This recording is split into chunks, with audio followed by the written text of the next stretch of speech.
My name is Paul. I'm 94 years old. And this is the part people never expect to hear.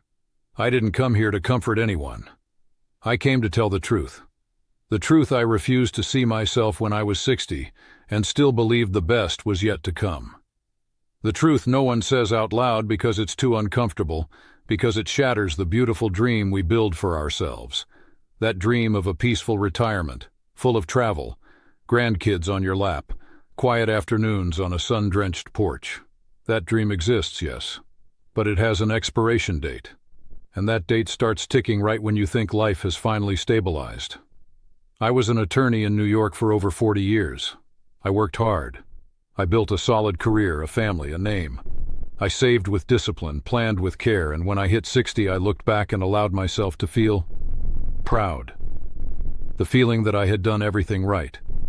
That now it was time to reap the rewards. But the body didn't read my plan. When I was 62, I walked 3 miles before breakfast. I carried the groceries up the stairs without losing my breath.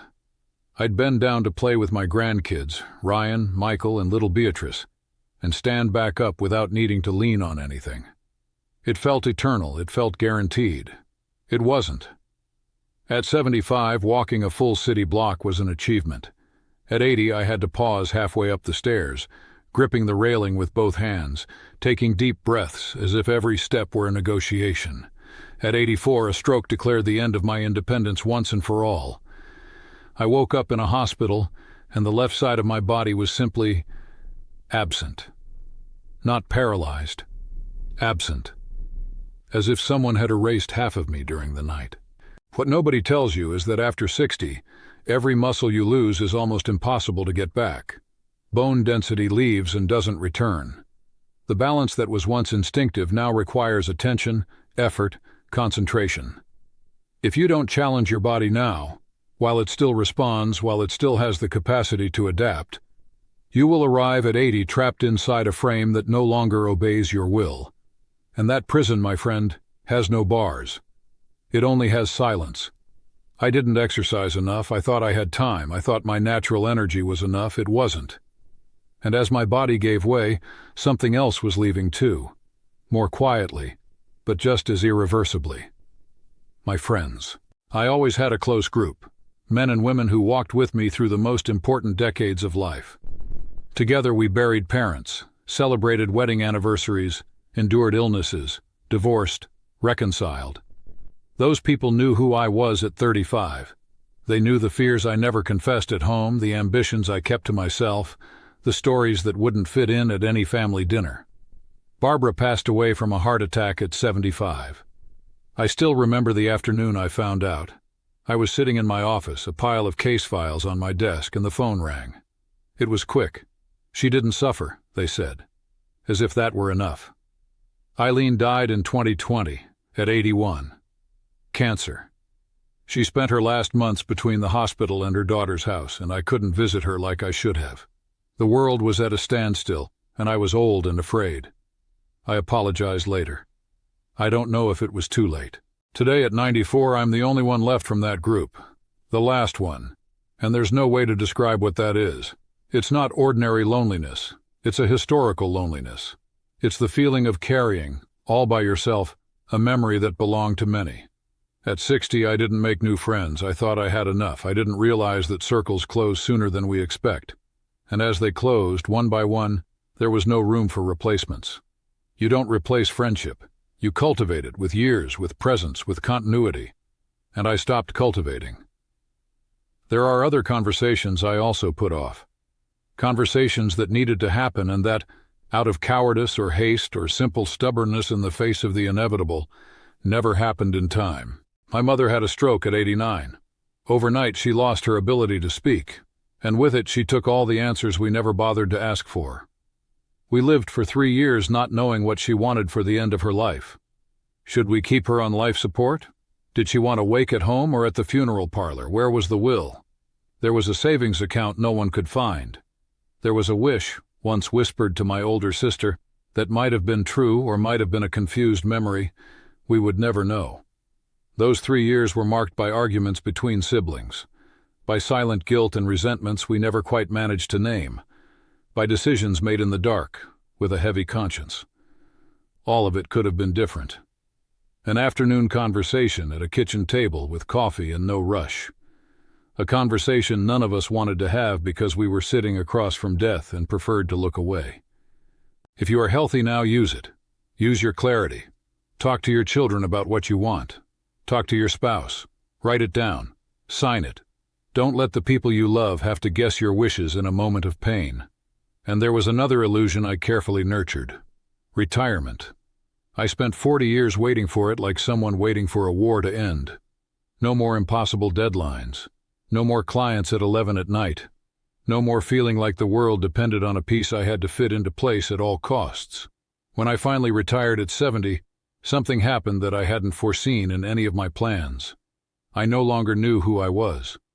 For 4 decades, I was Paul, the attorney. That was my identity, the man of cases, of arguments, of impeccable logic. And suddenly, without the office, without the caseload, without the daily ritual of putting on my tie and leaving the house with a purpose, all that was left was an old man looking out the window. Those were 3 difficult years. 3 years of rediscovery that no one had warned me would be necessary. I tried gardening. I tried reading. I tried traveling. Everything felt empty at first, because I was looking outside for what I needed to build inside. A new sense of who I was, disconnected from my function. If you're in your 60s, don't wait for retirement to start this conversation with yourself. Ask now, who am I without my job? What moves me when no one else depends on me? The answer you find may be the most important one of your life. There is a particular cruelty in late-life clarity. It's not the pain of not knowing. It's the pain of knowing now, here, at 94, with no way to go back and fix what was done with good intentions and poor time management. I could have loved more, with presence, not just intention. I could have forgiven sooner, before death closed certain doors without warning. I could have written, recorded, saved. I could have said certain things while there was still time to hear them answered. But I can't, and so I do the only thing I have left, I speak. I was married to Mary for 63 years. 63 years. When I say it out loud, it sounds like a lifetime. And it is. It was. But over those years, we became so wrapped up in work, in the kids and the bills and the demands and the daily noise of the world, that the time left for just the 2 of us was scarce. There was always something more urgent. There was always tomorrow. What I didn't realize is that the window for the great adventures, the trips we planned, the unhurried mornings, the lunches that lasted for hours, that window closes silently and gradually. You don't hear the latch click. You just discover one day that it's no longer possible. My last years with Mary were about caregiving, hospital stays, growing limitations that shrank the space between us in a way I hadn't anticipated. And then, one Thursday afternoon, she went out to run errands and didn't come back. A heart attack. It was quick, they said. No suffering. I was left behind. If I could go back to my 60s, I would have scheduled fewer meetings and more dinners. I would have said yes to more trips and no to more urgent cases. I would have looked at her, really looked, with the awareness that that specific moment would never come again.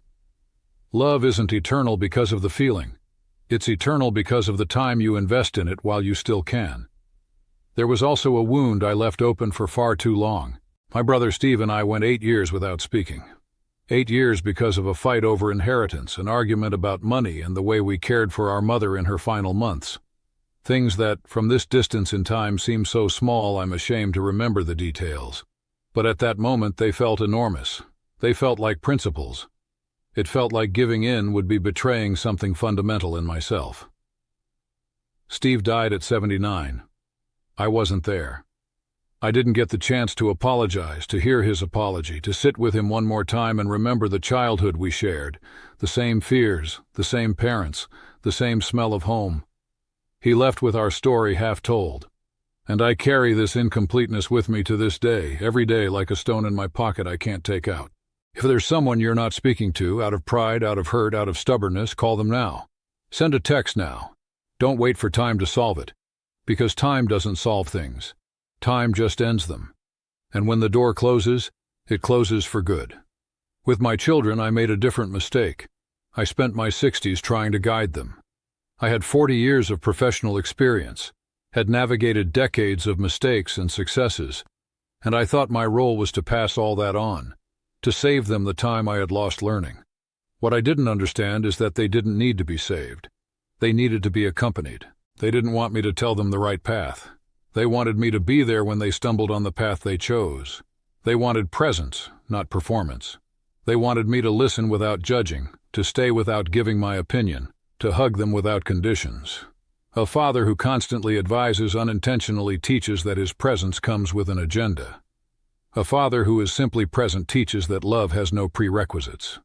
I learned that late, but I learned it.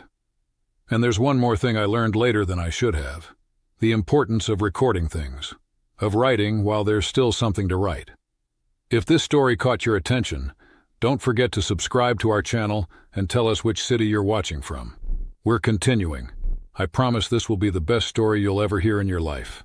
I have 11 grandkids and 6 great-grandkids. I can't remember all their birthdays without checking a list. I no longer recall the names of all the teachers who made an impact on me, the exact taste of certain moments that were important, the details of stories I swore I'd never forget. Memory doesn't vanish all at once. It slips away, bit by bit, like sand through your fingers. You only realize what you've lost when you try to hold on and there's nothing left. Write your story while it's still vivid. Write about your childhood, about the fears you had in your 20s, about the day you met the person you loved, about your mother's recipes that no one else knows how to make. Write for the grandkids who haven't been born yet, for the great-grandkids you might never meet. Because your life, with all its imperfections and choices and losses, is a document only you can write. And when you're gone, it goes with you, unless you leave it behind. I also spent decades trying not to think about death. I'd set the topic aside with the skill of a seasoned attorney who knows exactly when to change the subject. I pretended to myself that there was time, that it was too soon, that I was fine, and therefore the subject could wait. But fear doesn't disappear when you ignore it. It just changes shape. It becomes nameless anxiety, causeless insomnia, a vague restlessness you can't trace because you refuse to look at its source. Courage isn't the absence of fear. Courage is doing it anyway, living fully even knowing that everything is temporary, loving intensely even knowing that loss is inevitable, facing decline with dignity instead of denial. You will get old, you will lose people, you will decline, and you will die. This isn't a failure, it's the human condition, and the only way to live well within that condition is to face it with your eyes open. When we're young, time is slow because everything is new. Each experience opens a different file in our memory: the first kiss, the first job, the first child. Novelty demands attention, and attention stretches time. When we get older, our repertoire is already formed. Experiences fit into known patterns. The brain saves effort, and time, without the anchor of the new, accelerates in a way we only understand when we look back and can't find the decades that should be there. I went from 70 to 80 in the blink of an eye, and 90 arrived before I had finished getting used to being 80. Now, at 94, it sometimes feels like just yesterday I was 60, full of projects, of moderated but still present energy, of a future that seemed generous. It wasn't generous, it was just bigger than I could see. My name is Paul. I was an attorney, a husband, a father, a grandfather, a great-grandfather. I watched America transform from the days of FDR to the present. I lost friends, a brother, parents, and the woman I spent more than 6 decades with. And now, from where I stand, in this body that no longer obeys, in this memory that is slowly giving way, in this silence that has grown around me with the departure of almost everyone I ever knew, I have only one thing to say: live now. Not tomorrow, not when you retire, not when the kids are grown, not when life settles down. Now. Because time, unlike what you believe, is not your ally. It is a current that flows independently of you, and while you wait for the right moment, it has already passed. Don't make the mistake I made thinking I had enough time for everything. Use your time as if it were the most precious resource you possess. Because it is. And because one day it will run out. And the one regret you cannot afford to have is that of not having lived while you could.